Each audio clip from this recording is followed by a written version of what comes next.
नमस्कार, आपके साथ मैं हूं विद्यानाथ झा। रात के 10 बज गए हैं और अब समय है दमदार 10 का, जिसमें सबसे पहले नेशन इन्वेस्टिगेशन, जिसमें आज आपको यूपी लेकर चल रहे हैं, जहां चुनाव की तपिश हर दूसरे दिन बढ़ रही है।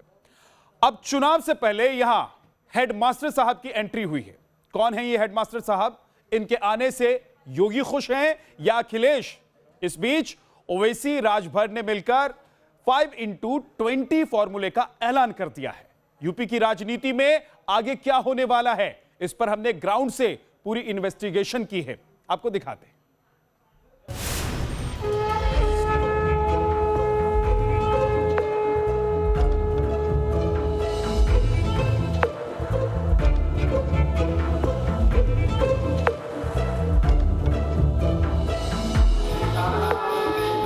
सियावर रामचंद्र की जय सिया राम।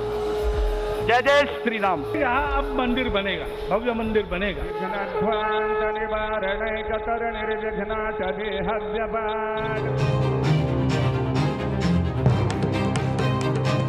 सोच एकदम साफ है, सारी प्रक्रिया शुरू हो गई।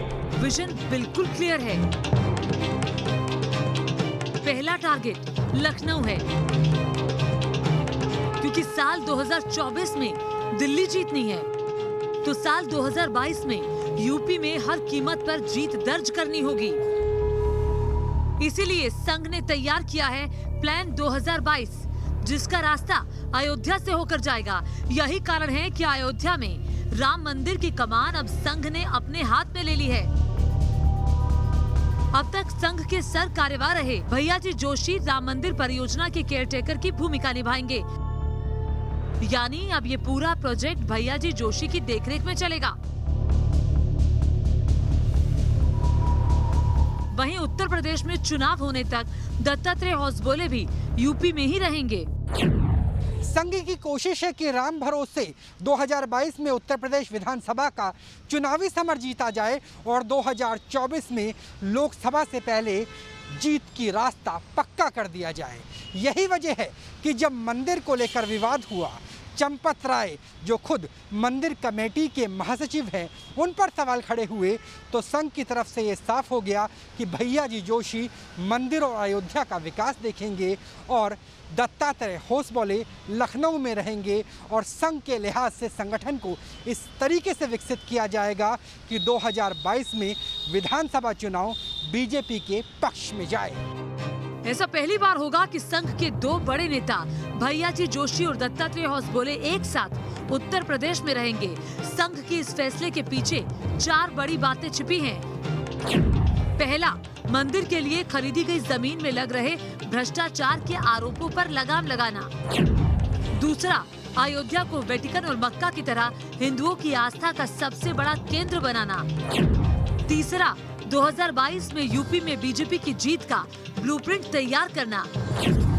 और चौथा, 2024 में चुनाव से पहले मंदिर का निर्माण करना, ताकि केंद्र में बीजेपी की सत्ता का रास्ता फिर साफ हो जाए। हालांकि अभी ऑफिशियली अयोध्या में राम मंदिर निर्माण का काम राम जन्मभूमि तीर्थ ट्रस्ट देख रहा है, जिसके सचिव चंपत राय हैं। कोई ऐसी बैठक नहीं है ट्रस्ट की जिसमें भैयाजी जोशी शामिल ना हुए हों। जितनी भी ट्रस्ट की बैठकें होती हैं, चाहे ट्रस्ट की बैठक हो, चाहे ट्रस्ट निर्माण समिति की बैठक हो, भैयाजी जोशी हमेशा शामिल होते रहे ज्यादातर बैठकों में। आपको याद होगा, हाल ही में आम आदमी पार्टी समेत तमाम दलों ने राम मंदिर जमीन की खरीद में भ्रष्टाचार का मामला उठाया था और चंपत राय को कटघरे में खड़ा किया था। जानकारों का मानना है कि संघ ने भैयाजी जोशी को ये जिम्मेदारी इसलिए सौंपी है ताकि डैमेज कंट्रोल किया जा सके। हालांकि विश्व हिंदू परिषद के साथ ही संघ का शीर्ष नेतृत्व ये मानता है कि जमीन खरीद में कोई घोटाला नहीं हुआ है। जब राम आगे बढ़ते हैं तो रावणवादी शक्तियाँ, बाबरवादी सोच, ये सब पीछे भागती है, रोती है, बिलबिलाती है। लेकिन अब अयोध्या का विकास होके रहेगा। भैयाजी जोशी को मंदिर निर्माण से जुड़ी जिम्मेदारी मिलने की अटकलों के बीच आम आदमी पार्टी का रिएक्शन भी आ गया है। आप सांसद संजय सिंह ने ट्वीट करके लिखा है, तो क्या आरएसएस भी मान रहा है कि बीजेपी और ट्रस्ट वाले भ्रष्ट हैं? राम मंदिर प्रोजेक्ट में भैया जी जोशी की भूमिका को लेकर संघ को नजदीक से जानने वाले लोगों का कहना है कि इसमें कोई नई बात नहीं है, क्योंकि ट्रस्ट की अधिकतर बैठकों में भैया जी जोशी पहले भी शामिल होते रहे हैं। संघ और ट्रस्ट के बीच भैया जी जोशी एक कड़ी के रूप में काम करते हैं और राम मंदिर निर्माण से जुड़ी हर जानकारी संघ तक भैया जी जोशी ही पहुंचाते हैं।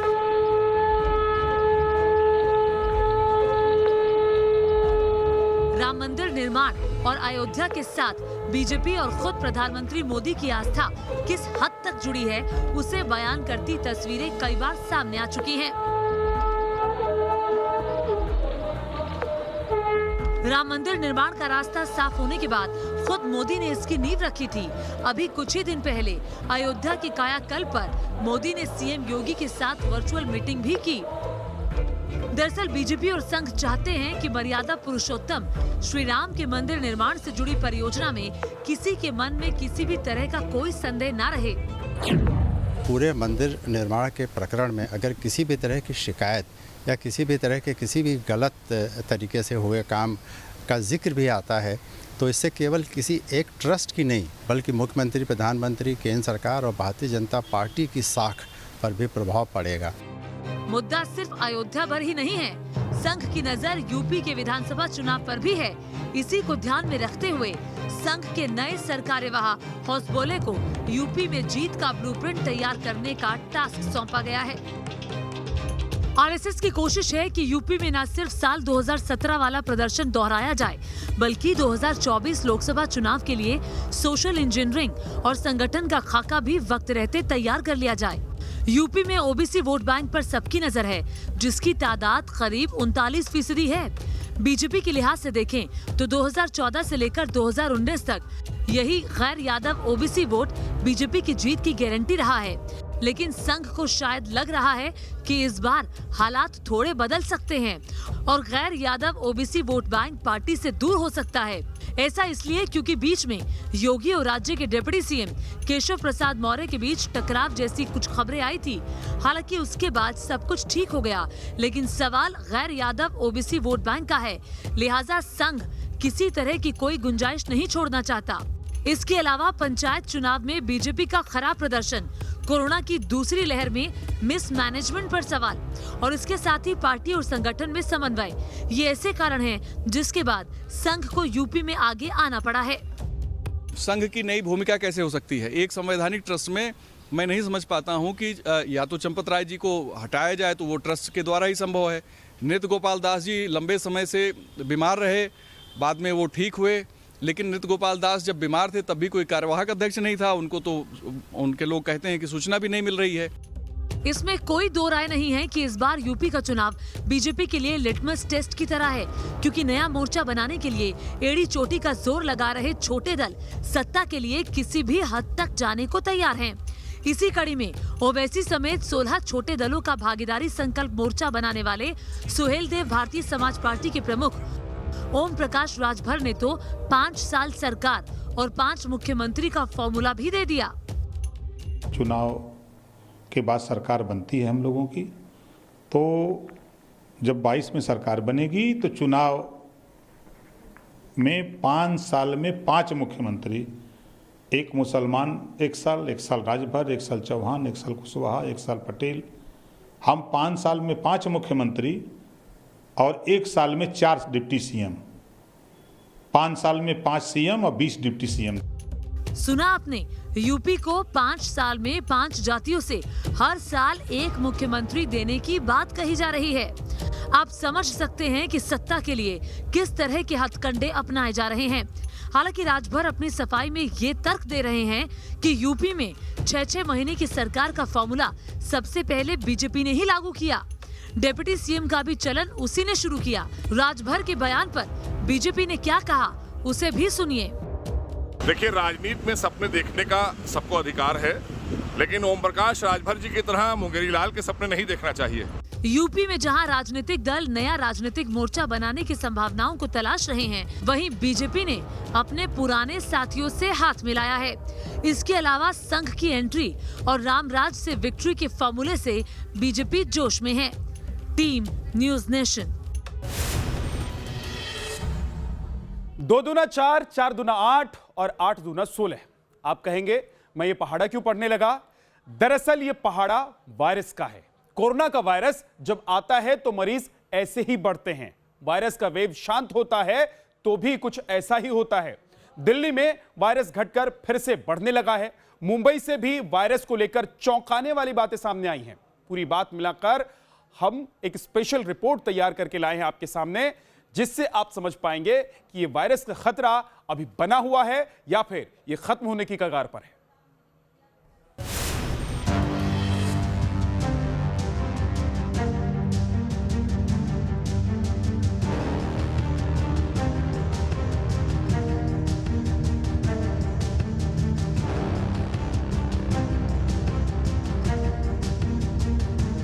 दिल्ली का लक्ष्मी नगर इलाका, 2 दिन की 2 अलग अलग तस्वीरें, लेकिन दोनों ही तस्वीरों में हालात एक दूसरे से बिल्कुल अलग।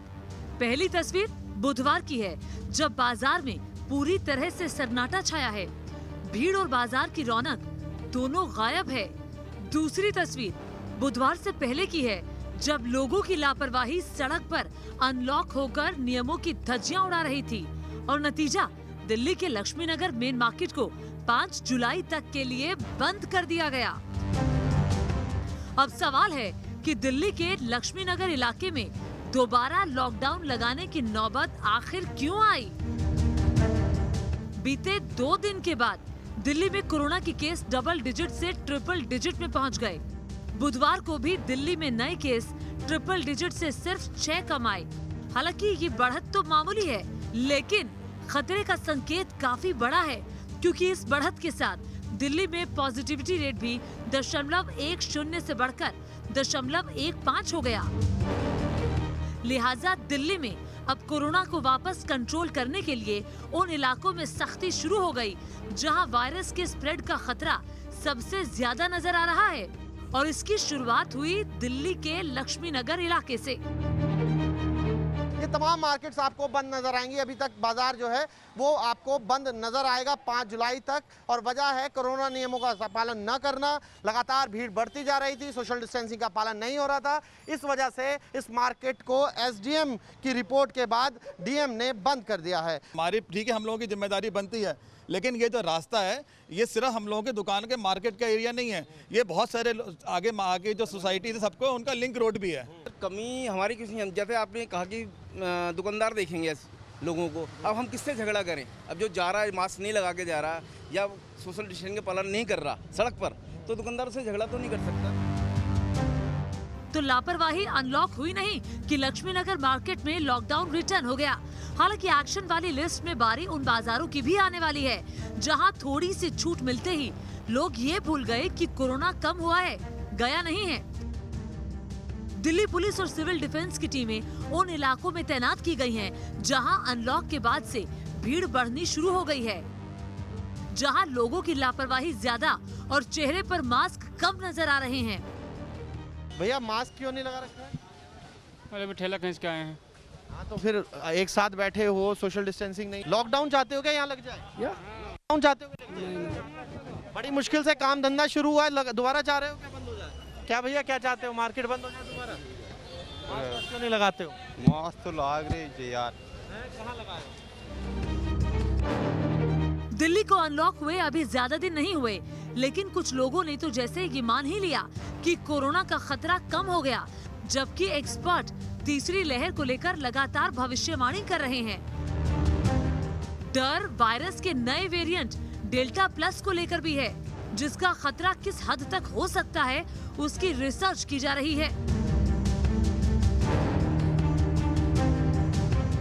अभी तक इसमें हमारे पास साइंटिफिक डेटा अवेलेबल नहीं है कि ये किसी को डेल्टा के ऊपर ट्रांसमिसिबिलिटी बढ़ाता है या कि सिवियरिटी ऑफ डिजीज बढ़ाता है या कि हमारे वैक्सीन को काम करता है। ऐसा कोई अभी तक साइंटिफिक एविडेंस हमने नहीं पाया है। ये काम देखा जा रहा है। डेल्टा प्लस वेरिएंट को कल्चर कर लिया गया है और हमारे नेशनल लेबोरेटरीज ने, और इसके ऊपर इन चीजों के जवाब देने के लिए जो आगे कार्रवाई करनी है, साइंटिफिक कार्रवाई, वो करी जा रही है। इस विषय में जो समझने वाला हमारे लिए जरूरी है कि अगर हमें किसी भी स्टेट में डेल्टा या डेल्टा प्लस रिलेटेड कोई इंफॉर्मेशन मिलती है तो हम स्टेट के साथ डिस्कस करते हैं, उनकी नॉलेज में लाते हैं, उनको बताते हैं कि अगर कोई वेरिएंट आया है तो आप और कंसर्न रहें। अगर कोई वेरिएंट ट्रांसमिसिबिलिटी बढ़ाता है यानी कि उसके इन्फेक्शन की स्पीड बढ़ती है तो आपको और to that extent covid appropriate behaviour हो या कंटेनमेंट एक्शन हो उतने ही स्ट्रांग करने की जरूरत है।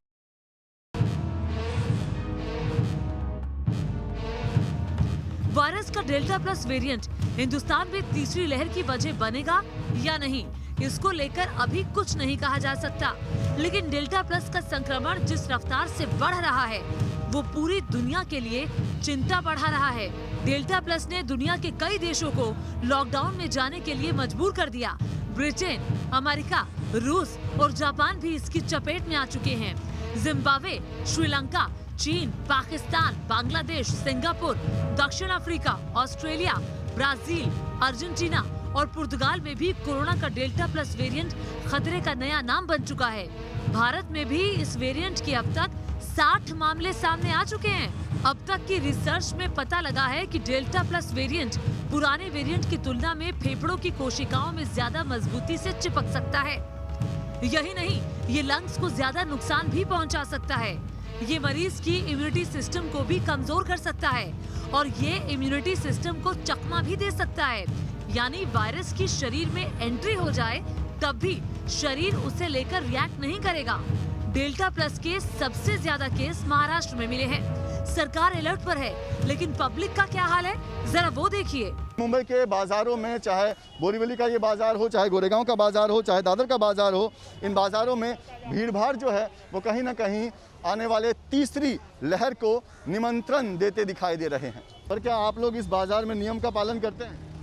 काफ़ी लोग करते हैं, दूर दूर भी रहते हैं, मास्क भी पहनते हैं और हाथ का भी सैनिटाइजर करते रहते हैं। आपको लग रहा है कि बाजार में नियम का पालन हो रहा है? थोड़ा बहुत हो रहा है। आपने मास्क मैम ठीक से नहीं पहना है, आपको नहीं लग रहा कि तीसरे लहर का खतरा अभी भी है? बात बराबर है, पर तो भी अभी लोग डर गए, रिस्क नहीं लेते। क्या आप चाहते हैं कि यहाँ पर बाजार बंद कर दिया जाए? नहीं। तो यहाँ पर नियम पालन क्यों नहीं करते आप लोग? नियम पालन चालू है, सब मास्क सब लगा के रखे। पूरी तरह हो रहा है। कैसे पूरी तरह हो रहा है? ये एक बार हम कैमरा घुमा के दिखाते हैं। ये देखिए, अभी मुझे आप ही बताइए कि यहाँ पे एक भी आदमी ने मास्क बगैर मास्क का है क्या? सर मैं जब आया था, आप देखिए सामने ही मैं आपको दिखाता हूँ, ये देखिए ये आदमी जो है वो बिना मास्क के घूम रहे हैं। पूरी तरह मास्क पहना हुआ है। ये देखिए ना, आपके सामने ये बिना मास्क के घूम रहे हैं। ये देखिए, अभी उसने निकाल दिया ना। अभी एक आदमी को ऐसा नहीं सर, ऐसे बहुत सारे लोग, आपको थोड़े बहुत की वजह से बाकी लोगों को परेशानी हो सकती है। लेकिन उनको समझाना इम्पॉसिबल है, कोई भी ऐसा रूल कंटिन्यू फॉलो नहीं करते। तो जो 5% पब्लिक रूल फॉलो नहीं करता उसकी वजह से 95 लोगों को तकलीफ होता है, उनको घर पे बैठना पड़ता है कि नहीं? अगर कोई इंसान मास्क नहीं पहनता है तो आप कहेंगे कि मैं भी नहीं पहनूंगा? तो बोलते दूर रहो, मास्क लगाओ, बिना मास्क के हम चिल्लाते हैं। महाराष्ट्र और मुंबई को लेकर सबसे ज्यादा चिंता इसलिए भी है क्योंकि कोरोना की दूसरी लहर की शुरुआत और पीक स्टेशन महाराष्ट्र ही बना था और अब महाराष्ट्र से ही फर्जी वैक्सीनेशन को लेकर जो खुलासा हुआ है वो भी कम चौंकाने वाला नहीं है। पुलिस की जांच में पता चला है कि अलग अलग फर्जी वैक्सीनेशन सेंटर्स पर 2040 लोगों को फर्जी वैक्सीनेशन लगा दी गई। वैक्सीन के नाम पर लोगों को इंजेक्शन के जरिए स्लाइन दिया गया था। फर्जी वैक्सीनेशन कैंप कांदीवली के हीरा नंदानी हेरिटेज कॉम्प्लेक्स, कई एजुकेशन सेंटर्स, बैंक्स, शेयर और स्टॉक कंपनी के अलावा बॉलीवुड की 2 production company, Matchbox production house और टिप्स कंपनी के कर्मचारियों के लिए भी लगाया गया था। अब ये साफ हो चुका है कि इन कैंप्स में लोगों को वैक्सीन नहीं बल्कि सलाइन दिया गया था। इस फर्जी वैक्सीनेशन मामले में मुंबई के 7 अलग अलग पुलिस स्टेशंस में एफआईआर दर्ज है। पकड़े गए 10 आरोपियों में 3 डॉक्टर्स हैं और इनमें मुंबई के कांदिवली स्थित शिवम अस्पताल के डॉक्टर दंपत्ति भी शामिल हैं। पुलिस को शक है कि यही दोनों मियां बीबी डॉक्टर्स इस गिरोह को फर्जी तरीके से वैक्सीन और फिर वैक्सीनेशन का सर्टिफिकेट मुहैया कराने का काम करते थे। पुलिस की जांच अभी जारी है और इस पूरे मामले में आगे कई बड़े खुलासे होने अभी बाकी हैं। फर्जी वैक्सीन लगाने वाले गैंग का शिकार हुए सभी लोगों का अब एक एक करके एंटीबॉडी टेस्ट किया जाएगा, जिसके बाद महाराष्ट्र में सभी पीड़ितों का वैक्सीनेशन कराया जाएगा। Team news nation. दमदार 10 में अब वक्त हो गया है कि आज की दमदार 50 खबरें कौन सी हैं वो आपको जल्दी से बता दें। राहुल गांधी से नवजोत सिंह सिद्धू की मुलाकात, पंजाब कांग्रेस में विवाद पर हुई चर्चा। प्रियंका गांधी से मिले नवजोत सिद्धू, मुलाकात के बाद ट्वीट कर कहा प्रियंका के साथ हुई लंबी बात। दिल्ली दौरे पर तीरथ सिंह रावत, बीजेपी अध्यक्ष से मुलाकात का नहीं मिला समय, उपचुनाव समेत कई मुद्दों पर हो सकती है चर्चा। हरियाणा सीएम ने लॉन्च किया जन सहायक और स्वामित्व योजना पोर्टल, आम जनता को मिलेगी कई तरह की सुविधा। सुखबीर बादल ने सिद्धू को बताया मिसगाइडेड मिसाइल, जवाब में सिद्धू बोले आपके करप्ट बिजनेस को तबाह कर दूंगा। सिद्धू राहुल मुलाकात से पहले अमरिंदर का दांव, कैप्टन अमरिंदर ने विधायकों को लंच पर बुलाया। महाराष्ट्र के राज्यपाल भगत सिंह कोश्यारी ने सीएम उद्धव को लिखी चिट्ठी, कहा विधानसभा स्पीकर का चुनाव जल्द कराएं। सीएम की अध्यक्षता में मंत्रिपरिषद की बैठक खत्म, करीब 5 घंटे तक चली बैठक, सूत्रों के मुताबिक मानसून सत्र में रणनीति पर हुई चर्चा। पीएम मोदी की अध्यक्षता में कैबिनेट की बैठक, कोरोना समेत कई अहम मुद्दों पर हुई चर्चा। 1 जुलाई को डिजिटल इंडिया के लाभार्थियों से बात करेंगे पीएम मोदी, डिजिटल इंडिया ने पूरे किए हैं 6 साल। चारधाम यात्रा पर हाई कोर्ट के फैसले को चुनौती, उत्तराखंड सरकार ने सुप्रीम कोर्ट में लगाई याचिका। जन शिकायतों की सुनवाई में लापरवाही बरतने पर सीएम योगी सख्त, दोषी अधिकारियों पर कार्रवाई के निर्देश। मुकुल गोयल बनाए गए यूपी के नए डीजीपी, हितेश चंद्र अवस्थी की जगह लेंगे। दिल्ली पुलिस कमिश्नर बने बालाजी श्रीवास्तव, एसएन श्रीवास्तव की जगह ली, पद संभालने के बाद अधिकारियों के साथ मीटिंग की। दिल्ली पुलिस की नोटिस के बाद बदले ट्विटर के सुर, कहा नियमों का उल्लंघन करने वाले कंटेंट के खिलाफ कार्रवाई जारी। चाइल्ड पोर्नोग्राफी मामले में महिला आयोग ने भी ट्विटर को भेजा है शो कॉज नोटिस। धर्मांतरण मामले में आरोपी उमर गौतम और जहांगीर की रिमांड 3 दिन बढ़ा दी गई है, अब 3 जुलाई तक यूपी एटीएस की रिमांड में रहेगा। यूपी एटीएस ने वडोदरा से एक और आरोपी को किया गिरफ्तार, धर्मांतरण के लिए विदेशी फंडिंग जुटाने का आरोप। जम्मू कश्मीर में सुरक्षा बलों को बड़ी कामयाबी, कुलगाम में एनकाउंटर में 3 आतंकवादियों को मार गिराया गया। जम्मू कश्मीर के पारिमपोरा में भी मारे गए 2 आतंकी, सुंदरबनी में घुसपैठ की कोशिश नाकाम। जम्मू के कालूचक और सुंजवानी में सेना कैंप के पास 2 ड्रोन देखे जाने का दावा, सूत्रों के हवाले से खबर। ड्रोन हमले के बाद चाक चौबंद हुई जम्मू एयरफोर्स स्टेशन की सुरक्षा, एनएसजी और डीजी ने किया एयरबेस का दौरा। ड्रोन देखने के बाद बढ़ाई गई एयरफोर्स स्टेशन की सुरक्षा, एनआईए की टीम ने एयरफोर्स स्टेशन का मुआयना किया। हर पहलू की जांच कर रही है एनआईए। शनिवार को जम्मू एयरफोर्स स्टेशन के पास हुआ था ड्रोन अटैक। एयरफोर्स स्टेशन में लगाई गई है फ्लड लाइट्स, यूएवी से भी रखी जा सकती है नजर। 6 से 9 जुलाई के बीच जम्मू कश्मीर जाएंगे परिसीमन आयोग के अधिकारी, राजनीतिक दलों से मुलाकात भी करेंगे। एलएसी पर लगातार युद्धाभ्यास कर रहा है चीन, सीमा पर भारत के 2 लाख सैनिक मौजूद, दुश्मन पर पलटवार करने की भी इजाजत। फरीदाबाद में अतिक्रमण हटाने पहुंची पुलिस पर पथराव, जवाबी कार्रवाई में पुलिस ने भी किया लाठीचार्ज। यूपी के काशीपुर बॉर्डर पर भारी हंगामा, किसान और बीजेपी समर्थकों में झड़प, किसानों ने दिखाए काले झंडे।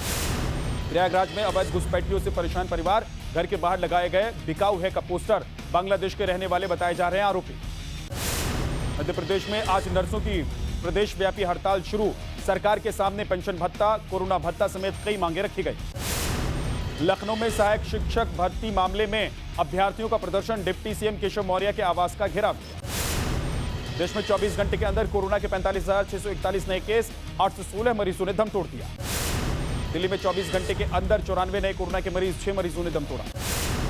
मुंबई के फर्जी वैक्सीनेशन मामले में बड़ा खुलासा, 2040 लोगों को वैक्सीन के नाम पर दिया गया था स्लाइन, सभी लोगों का दोबारा होगा वैक्सीनेशन। कोरोना से मारे गए लोगों के परिवार को मिलेगा मुआवजा, सुप्रीम कोर्ट ने सरकार को गाइडलाइन बनाने को कहा, मुआवजे की राशि सरकार तय करेगी। फर्जी वैक्सीनेशन के सवाल पर भड़की ममता, कहा प्रायोजित है फर्जी टीकाकरण का मामला, बंगाल की छवि खराब करने की कोशिश। यूपी में कल से शुरू हो रहा है सबसे बड़ा वैक्सीनेशन अभियान, हर रोज 10 लाख टीकाकरण का लक्ष्य। मुंबई के बाजारों में उमड़ रही है भारी भीड़, बोरीवली सब्जी मंडी में कोरोना नियमों की उड़ी धज्जियां। कोविड नियमों का पालन न होने पर कार्रवाई, दिल्ली का लक्ष्मीनगर मार्केट 5 जुलाई तक के लिए बंद कर दिया गया। दिल्ली के विजय चौक, सुभाष चौक, जगतराम पार्क को भी किया गया बंद, कोरोना नियमों का नहीं हो रहा था पालन। सरोजनी नगर मार्केट में भी लापरवाही की तस्वीर। कई लोगों के मुंह पर मास्क नहीं, सोशल डिस्टेंसिंग का भी नहीं हो रहा है पालन। हिमाचल प्रदेश के सोलन में पर्यटकों ने उड़ाई कोरोना नियमों की धज्जियां। जिला प्रशासन ने लगाई धारा 144। डीजीसीए ने अंतर्राष्ट्रीय कॉमर्शियल पैसेंजर उड़ानों पर लगा प्रतिबंध 31 जुलाई तक बढ़ा दिया है। मुंबई के रेलवे स्टेशन में जीआरपी जवान की मुस्तैदी ने बचाई यात्री की जान। चलती ट्रेन से उतरने की कोशिश में बिगड़ गया था बैलेंस। सैलानियों के लिए खुली चमोली स्थित विश्व प्रसिद्ध फूलों की घाटी। एंट्री के लिए कोरोना नेगेटिव रिपोर्ट जरूरी, गाइडलाइन का करना होगा पालन। नोएडा में रेरा ने कसा बकायेदार बिल्डर्स पर शिकंजा। 32 बिल्डर्स की 315 करोड़ की संपत्ति जब्त, जल्द होगी नीलामी। औरैया में नाबालिगों से लिया जा रहा है सफाई कर्मी का काम। वीडियो वायरल होने पर हरकत में आया प्रशासन। मुंबई में ज्वेलर शॉप पर लूट की कोशिश नाकाम। लुटेरों ने दुकान के मालिक की गोली मारकर हत्या की। कासगंज में महिला की दबंगई। तमंचा लेकर पहुंची बेटी के ससुराल वालों ने महिला को पुलिस के हवाले किया। और दमदार 10 में अब वक्त है आज की 10 बड़ी खबरें आपको दिखाने का, जो बेहद दमदार भी हैं और आज की बड़ी घटनाएं भी हैं। क्या पंजाब में कांग्रेस को सुलह का फॉर्मूला मिल गया? ये सवाल इसलिए क्योंकि सिद्धू की प्रियंका और राहुल दोनों से मुलाकात हो गई है। इसके बाद खबर यही आ रही है कि पंजाब कांग्रेस में सिद्धू को अहम जिम्मेदारी मिल सकती है। बताया जा रहा है कि प्रियंका गांधी से हुई लंबी मुलाकात के बाद सिद्धू उनके बताए फॉर्मूला पर राजी हो गए। सिद्धू को क्या जिम्मेदारी दी गई है? कांग्रेस इस पर 1-2 दिन में प्रेस कॉन्फ्रेंस कर सकती है। नवजोत सिंह सिद्धू ने लंबे वक्त से मुख्यमंत्री कैप्टन अमरिंदर सिंह के खिलाफ मोर्चा खोला हुआ था, लेकिन आज दिल्ली में पहले प्रियंका और फिर राहुल के साथ मुलाकात के बाद माना यही जा रहा है कि कैप्टन के साथ फिलहाल सीज फायर हो गया है। अभी तक कोरोना ठीक होने के बाद ब्लैक, व्हाइट और येलो फंगस के मामले सामने आ रहे थे, लेकिन अब मरीजों में CMV वायरस मिलने के मामले भी सामने आ रहे हैं। दिल्ली के सर गंगा राम अस्पताल में 5 ऐसे मरीज मिले हैं जिनमें साइटोमेगालो वायरस पाया गया है। इनमें से एक मरीज की मौत भी हो गई है। डॉक्टरों के मुताबिक कई मरीजों में कोरोना ठीक होने के बाद स्टूल में ब्लीडिंग देखने को मिली। उसमें जो जख्म थे कोलोनोस्कोपी में, उनकी बायोप्सी में एक नया वायरस मिला जिसको बोलते हैं साइटोमेगालो वायरस। अब ये साइटोमेगालो वायरस एक आम आदमी में डॉर्मेंट होता है, तो हमारा ये मानना है कि जब कोविड-19 ने इनके बॉडी के इम्यून सिस्टम को सप्रेस किया तो जो इनएक्टिव डॉर्मेंट वायरस था वो जीवित हो गया और उसने इन्फेक्शन किया। ज्यादा रक्त रिसाव पर बायोप्सी की गई जिनमें CMV की पुष्टि हुई।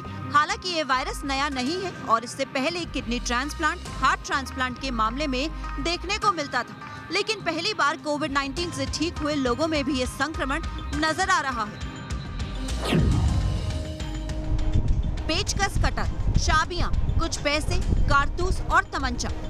बदमाश अपनी प्लानिंग को अंजाम तक पहुंचा पाते उससे पहले ही पुलिस ने उन्हें घेर लिया।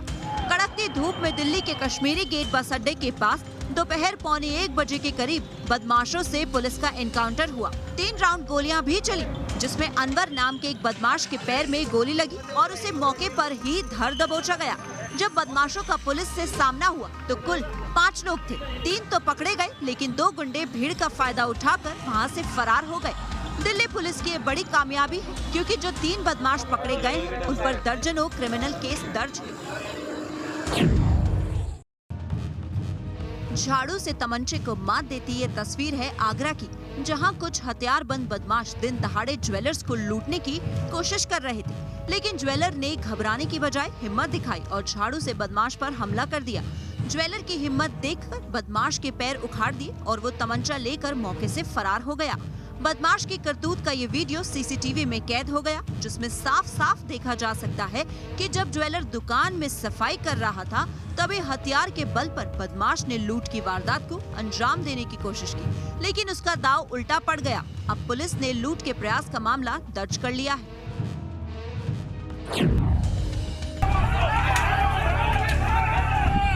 भीड़ ने पत्थर बरसाए तो पुलिस ने लाठी उठा ली। उसके बाद शुरू हो गया हिंसा का तांडव। घर के अंदर से पत्थर बरसे तो घर की छतों से महिलाओं ने भी पथराव किया, लेकिन इसके बाद पुलिस को हत्थे जो चढ़ा उसकी शामत आ गई। फरीदाबाद से आई इन तस्वीरों ने आज काफी सुर्खियां बटोरी। खोरी गांव में भीड़ बेकाबू इसलिए हुई क्योंकि उनके आशियाने पर बनाई थी। दरअसल सुप्रीम कोर्ट ने इसी महीने इस इलाके की जमीन खाली करने का आदेश दिया था, क्योंकि अरावली रेंज में लोगों ने अवैध कब्जा कर रखा है और यहाँ 10,000 से ज्यादा मकान बना लिए गए हैं। ऐसे में खोरी गांव में लोगों ने महापंचायत बुलाई, बड़ी संख्या में भीड़ जुटने लगी और जब पुलिस ने लोगों को रोका तो भीड़ बेकाबू हो गई।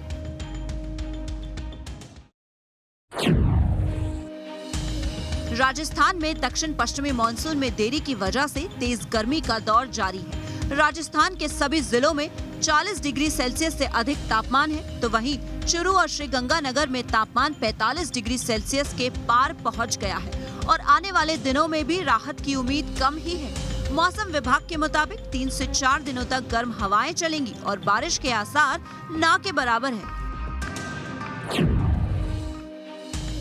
कोरोना काल में आम लोगों को एक और महंगाई का झटका लगा है। देश के सबसे बड़े डेयरी ब्रांड अमूल ने दूध के दाम बढ़ा दिए हैं। देश भर में अमूल दूध की कीमत 2 रुपए बढ़ गई है। दूध की ये बढ़ी हुई कीमतें कल यानी 1 जुलाई 2021 से लागू होंगी। नई कीमतें राजधानी दिल्ली समेत पूरे देश में लागू होंगी।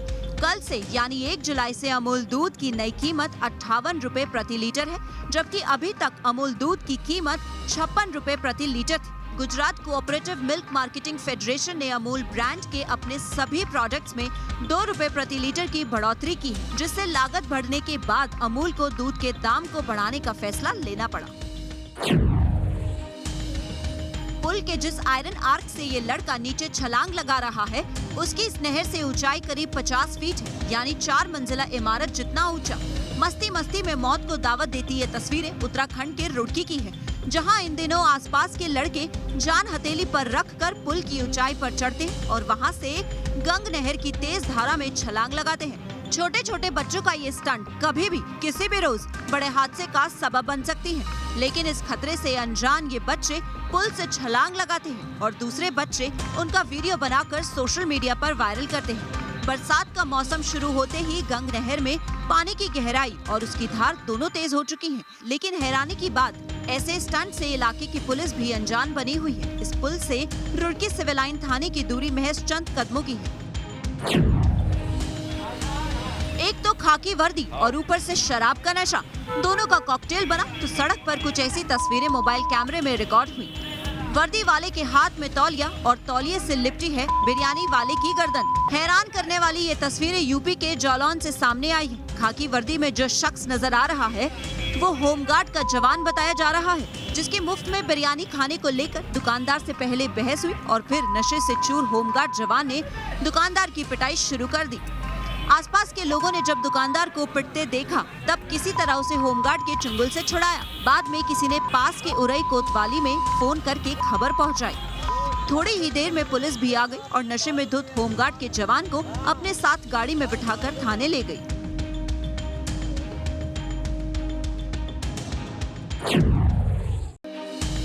भारतीय एथलीट दूती चंद ने टोक्यो में होने वाले ओलंपिक के लिए अपनी सीट कंफर्म करा ली है।